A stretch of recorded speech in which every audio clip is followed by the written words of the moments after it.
So one innovation that I've made into the domain of morality is to posit the existence of exponentiation in the moral domain, axiological exponentiation, exponential pleasure and pain, or in a word, exponentiated utilitarianism. So basically the idea here is that we need to stop thinking about morality in linear fashion with linear mathematics. We need to get above, the most reductive forms of algebra. So, for example, there are lots of dilemmas in the philosophy of morality that challenge utilitarianism. So, for example, there's things like there's like a lot of different thought experiments where it's like, hey, let's torture one guy to the pleasure of billions of people, right?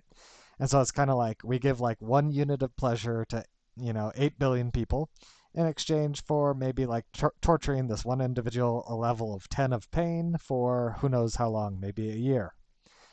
And so this is to challenge our intuitions to say, oh, well, actually, like 1 unit of pain, that's not really that important.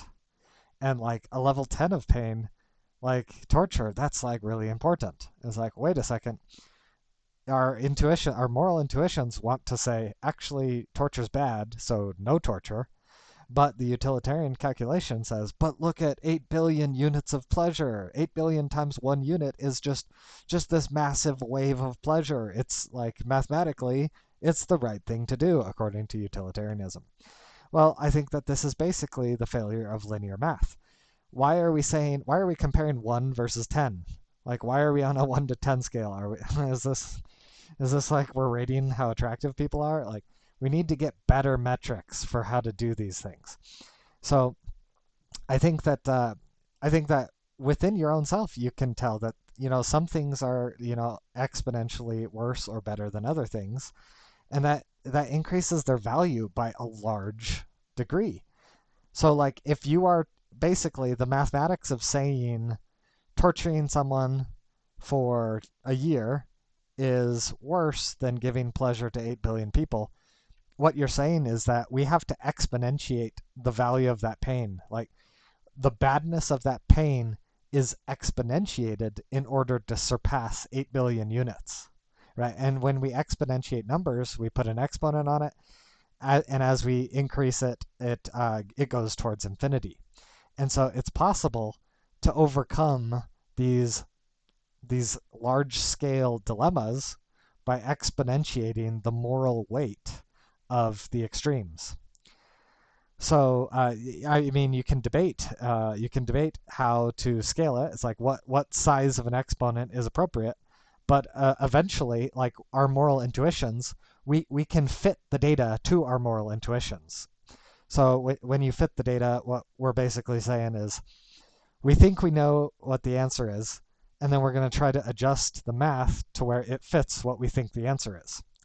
So okay, our intuitions say, no, you're not allowed to torture someone for a year in order to give pleasure to like a tiny amount of pleasure to 8 billion people. Okay, well, what about 16 billion? No. Okay, what about like, so you keep changing the dilemma until it matches your intuition. So if you reject 16 billion people, if you reject 32 billion people, then we need to keep increasing the exponent until it matches the destination. And if infinity is the answer, then I guess you exponentiate it into infinity to match the intuition. But there's a hypothetical where people's intuitions stop at 30 billion.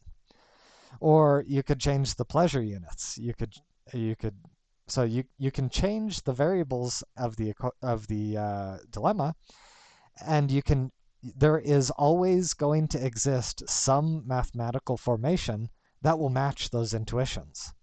So rather than just giving up on utilitarianism, we need to develop a more sophisticated mathematical framework for utilitarianism such that the math actually matches our intuitions.